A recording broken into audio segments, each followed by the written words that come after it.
I recently had a session of hypnotherapy that I want to share with you because it was so empowering for me, and I think it can empower you too. In fact, I asked the universe, Spirit, for a message just for you because I'm always thinking of you. And you know what? I got one. You're going to love this. I'm eager to share it all with you. Let's do this. Would it be okay if I were to tell you that I am afraid someday? So I call you up and you call me down. Would it be okay? Well, hello and welcome to the FreedHearts podcast. My name is Robert Cottrell and I'm here as always with Susan Cottrell. Hi there. Hi. Hi, everybody. Welcome. Thanks for joining us here, giving us a few minutes of your day. We are deeply grateful, or your night, whenever it is that you're listening to this.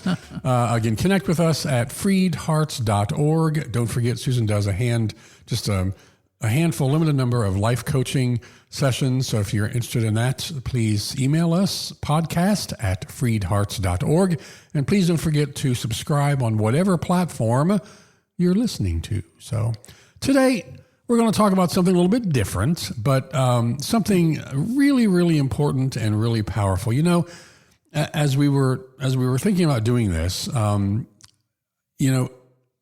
indigenous people all over the world forever have really, through a variety of ways, been deeply in touch with spirit, with the spiritual world. And they've relied on that. It's been essential, and it's always fascinated me why we're so different than that in terms of Christianity and in the Western world. Yeah, in the Western world, and we've talked a lot about what. And we're talking about people being in touch with their ancestors. Yeah, with their ancestors. Yes, exactly. Connecting in a different way than Western theology. Right. And we've talked many times in the past about how things are not controllable or they can't be commodified. And this is certainly one of those. Anything that's in touch with the spirit world, Christianity has deemed as something that we should avoid, even listening to the Holy Spirit, that still small voice. Yeah, and that's really colonization. If you want to put a word to it, it's colonizing. We've been colonized by having that part of us made evil, called evil. Off limits. So we deconstruct. Scared. So today we're going to also decolonize. Yes. So. Okay. So, we're saying all this because I recently had a session of hypnotherapy, which is interesting and a lovely experience. And I want to share that with you today because it was so empowering what I got out of it. And I think it can empower you too. In fact, I asked the Spirit for a message for you during my session because I'm always thinking of you. And I got one. Wow. So I'm eager to share all of this with you. All right. Now, can I be honest with you? Sure, I hope you would. That's all I would for expect. A change, no. When you say hypnotherapy, my mind goes to a time many years, decades ago, that we were on a cruise ship, and a hypnotist called people on stage to sit in these chairs, and he lined up and he hypnotized them. Yes, and they barked like dogs and whatever they did. And Ash went up there, not quite, not quite, not to. Right. Yeah, well, they did funny things. Yes. Yeah. And Ash went up there, our child Ash went up there and got hypnotized. Yes. And the guy would say things like, everyone on your left smells really good. Snuggle in and smell that good smell. And then everyone would lean to the left and smell the person next to them. And then he'd say, oh, now they smell really bad. Oh, you don't like that smell. And they'd pull back all disgusted. Yeah. I mean, it was fun entertainment is what it was. But that being said, I don't think that's what you're talking about here today. I think that's very different from what you experienced in hypnotherapy, right? Yes, very different. What you described is hypnosis, and there was no therapy involved in it. So it was pure entertainment, funny, fun, all that. Hey, do you remember at the end, he brought everyone out of hypnosis and they went back to their seat, but he kept Ash up there. Uh-huh. They were under deep, still under hypnosis, so he could make additional suggestions. Ash was a really good subject. Right. So he had Ash place their elbow on the table with their hand up, and he got twisted it at the wrist nearly 360 degrees around as people gasped in horror in the audience. You're making this sound worse. They didn't gasp in horror. All right. It wasn't a freak show. They laughed in joy. They just were like, oh my gosh, look at that. Okay. And I take back the gasp and horror part. Thank you. And that is something our wrists can actually do. We're physically capable of that motion much more than we realize, but our minds don't think we can do it. And so they won't let us move our wrist that far. But when you're in hypnosis, you're bypassing the mind. And afterwards, actually, people came up and asked about it, and Ash didn't remember what had happened. But we saw the whole thing, and Ash was under for sure. Yeah, Ash is not a good enough actor to have made it all up. It was clear. We know Ash. Yeah. It was clearly happened. Yeah, and it was very fun. But this is not what we're talking about today. All that said, all that to say. Several minutes of taking up your time, beloved. Well, to say, that's not what we're going to talk about today. Because it comes to mind. Yeah. And so we want to put that to rest to say, that's not what we're talking today. So, this is a good contrast to what hypnotherapy is not. All of that was entertainment hypnosis with the focus on the hypnosis. But today we're going to talk about hypnotherapy, where the hypnosis is the means to the therapy or the suggestions. Okay. And I mean therapy very broadly. It's more like discovery. So, in other words, there's a purpose, not just entertainment. So let me just put people's minds at ease here. Hypnotherapy is not scary at all. It's just a trance-like state, like pre-sleep. Hypnos means sleep in Greek. And so hypnosis is that pre-sleep state when the mind is highly suggestible. And if you've ever zoned in on something, like you're so consumed with what you're doing that you don't notice anything else, we've all done that. That's hypnosis. Or driven the car and you were so focused you don't even remember the drive home. You're home and it's like, oh, how did I get here? That's hypnosis. But you can immediately snap back if something needs your attention suddenly. A car starts swerving toward you. You're right there in the moment. So you're not gone. And Hollywood has made it into something scary, like in the church. Well, in the church too, yes. Like giving your power over to somebody else, but that's not what you're doing. In fact, it's the opposite, because a good hypnotherapist will facilitate you to reclaiming your own power. And I've been under hypnosis maybe 10 times, and I'm always aware of what's going on. The hypnotherapist does not make you do anything you wouldn't do otherwise, like take off your clothes. If you wouldn't do that. Unless you would do that. Yeah. Unless you would do that. If you wouldn't, then you wouldn't. That's why I don't get, no. Because they don't ask me to take off my clothes. Okay. Enough frivolity All here. Right. And also they tape it for you so you hear exactly what happened, and they do that so you can go back and get more out of it. Okay. So what is hypnotherapy for? What's it used for? Okay. Hypnotherapy can help people quit smoking or shift other behaviors. That's the therapy part. Like people say, I quit smoking in hypnotherapy. It's great for that. It can also help you remember childhood that you don't remember or blocked memories. So let me tell you about my session and the impact for you also. My hypnotherapist, her name is Kathy Kwiatkowski. That's a mouthful, but I just think Kwiatkowski, and that's how I remember it. Even though it's Kwiat. Yeah.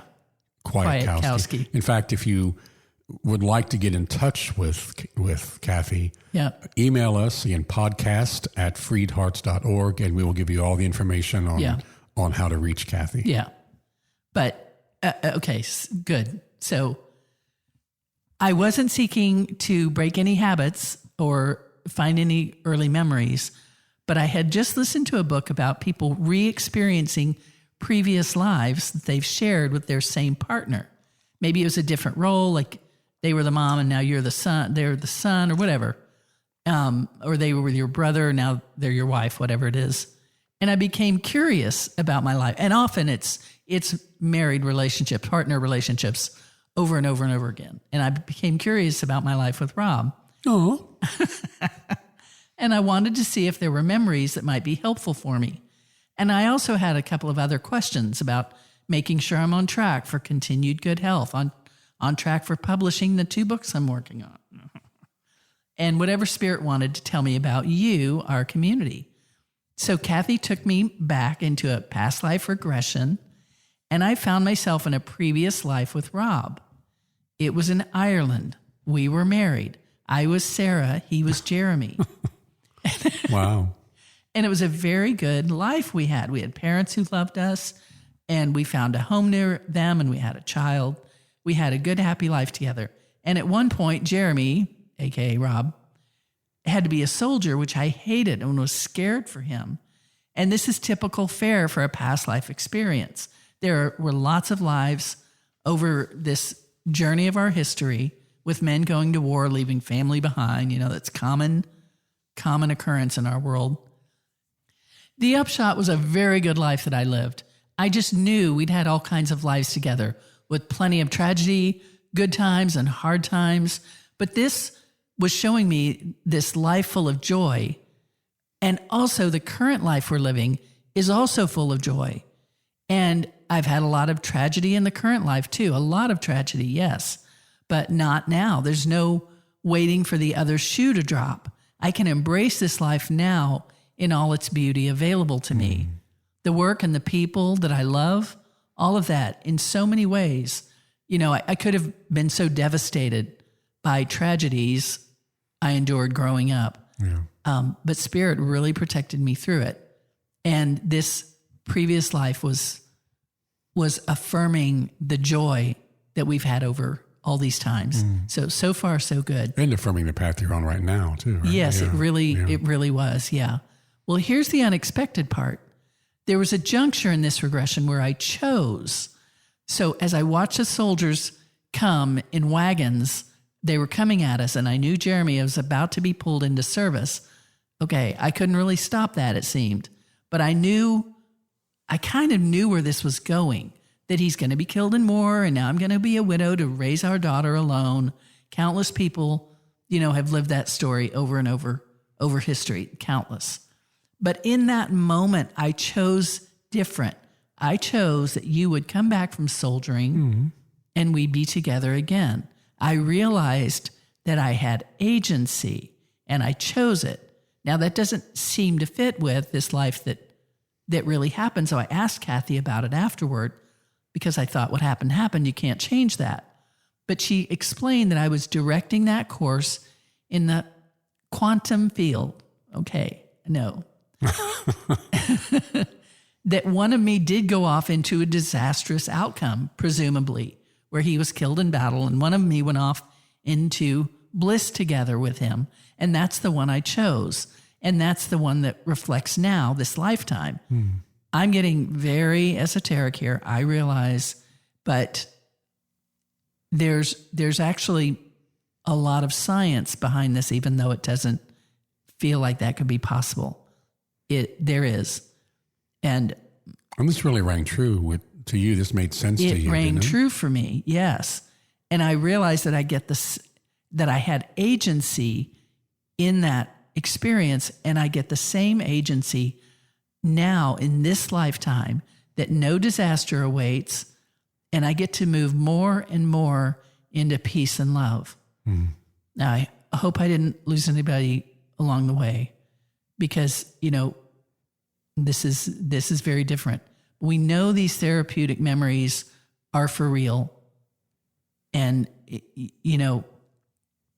the system itself produces true regressions, the system of hypnotherapy. So there are many documented cases, for example, of a child who remembers being a doctor or something. They, they remember their name, they remember the house they lived in, and they can go back in records and find that house that person lived in that they named. And it looks just like the drawing the child drew, for example. That those kind of things have been verified. They've done this in various ways many, many times. So the veracity of it is not in question. No, that's fascinating. I mean, I remember for probably the first 20 years that you and I were together, you were kind of not consumed, but you Terrified, had a lot, terrified of me dying in a plane crash or something. And, yes. But you overcame that fear, Yes. that something bad would happen. Yes. And I think that's the kind of agency that you're talking about. That's that right. No disaster is just waiting. Right. And that fear was not without reason. I'd lost, 5 family members in my first 20 years of life, 23 years of life. So it was not without, it's understandable I would be afraid like that. But yes, I hadn't even put that together till you said it. But that's right, that I had agency in choosing this is not the life for me. And I did choose that. And I think because of everything you had been through, and that doesn't mean you have to lose 5 people in the first 20 or so years of your life. It could be one tragic situation, one really negative relationship with a parent, something Abuse. like that. You forget that you have agency here now to make choices. Yes, Yeah? you could right? just be being belittled day after day. Yeah. And you lose your sense of agency. Yeah. Right. So that's all right. That's a very good point. Well, I also know sometimes people are concerned about their faith. Is there something wrong with doing this? Right. With going into this? And the answer is no. Yeah. No. I mean, Jesus said there was far more. Jesus said there was far more to tell us than he could say then, and that the Holy Spirit would lead us in all truth. Yeah. The Spirit would lead Right. us in all truth. So beloved, you don't have to worry about that kind of faith concern on this or things you may have heard. You don't have to worry about that at all. He didn't say, and some people are going to write all this stuff down into a Bible, and I want you only to refer to that from now till the rest of time. Yeah. He didn't say that. He said there's more here than I've said. And more here than you're ready to hear. Then you're ready to hear. Humanity was not at the point to hear that. We're in a very different place today. That's right. Okay. So at the end of it, before I came out of hypnosis, I asked, or Kathy asked if Sarah had anything to tell me. And she didn't. We just hugged each other, and the hug itself was transformational. Remind me who Sarah... Oh, Sarah was you. Sarah's me. Okay, Right. sorry. No, that's good. Yep. For those listening too. And it raised my vibration just hugging her. I went into a higher vibration place from that hug. It was very cool. And interestingly, I'd had a previous session of hypnotherapy where I met my mother. It was wonderful. And near the end, I asked her and my guides about my heart arrhythmia I was dealing with at the time. And my mother said, let me just put a hand to your heart to heal. And I felt this energy fill me, honest to God. And it was life-giving. Mm-hmm. And this hug with Sarah felt similar to that. It was just amazing. Well, that's beautiful.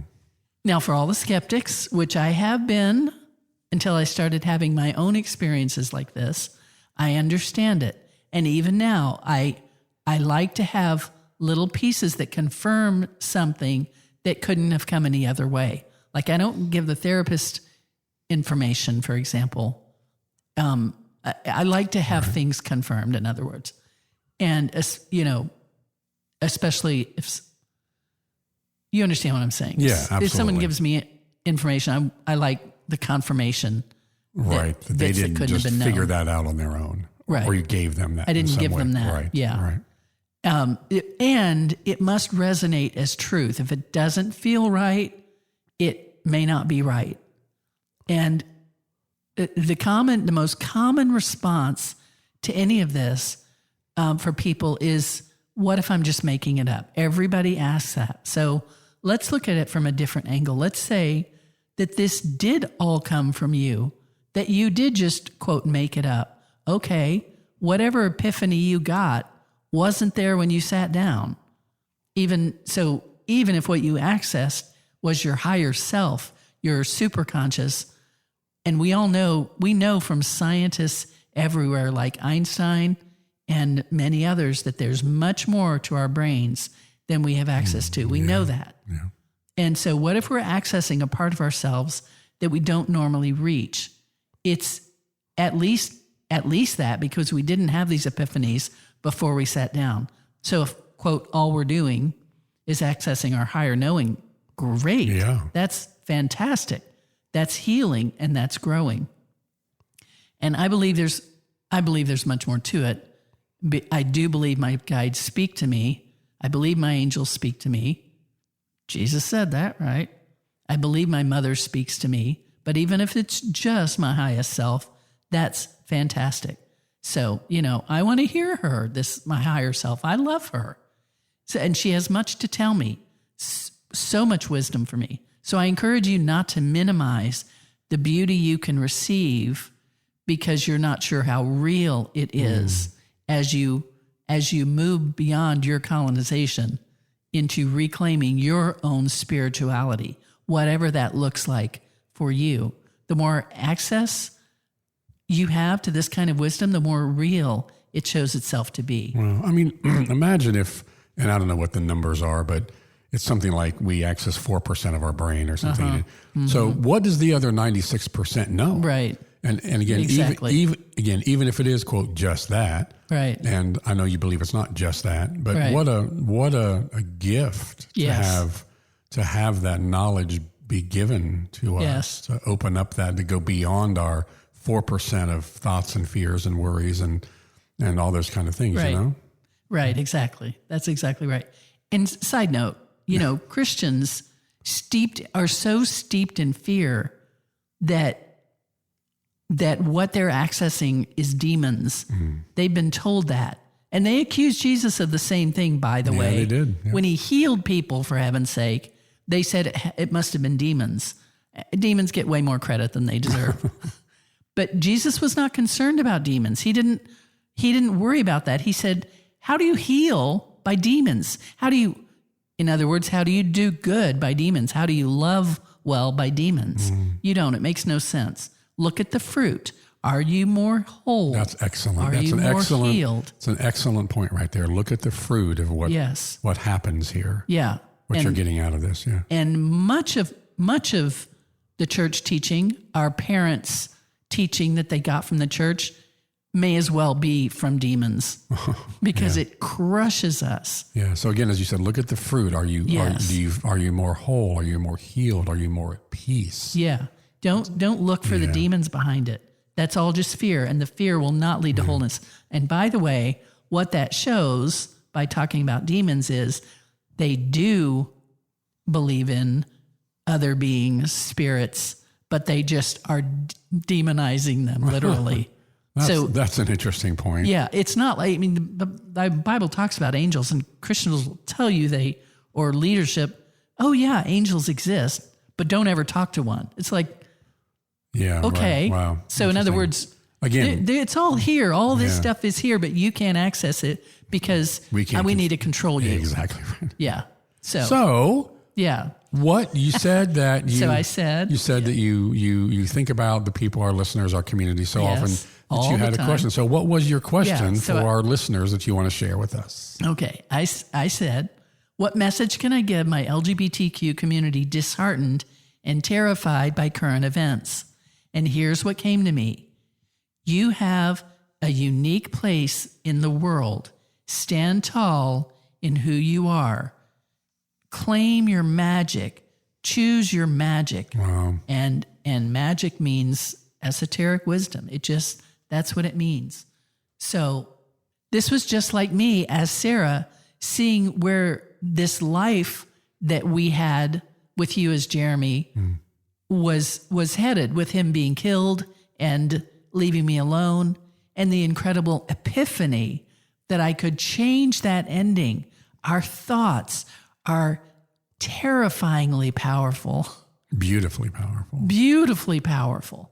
Our thoughts become reality. Your body is bringing to life the narrative that you feed it. So be very careful about the narrative that you feed it. Telling stories about ourselves, make sure they're the ones you want to live by. Those familiar stories, ask of them, is this true? Would I want this to be true? If not, change it. So, I've had people say, I asked God if it's okay to be with my girlfriend. A woman will write me, and I got this flood of peace. But what if I'm wrong? Well, but what if you're right? Yeah. If it's a flood of peace, that's the fruit. That's the fruit. Yeah. That's the confirmation. And so move into that.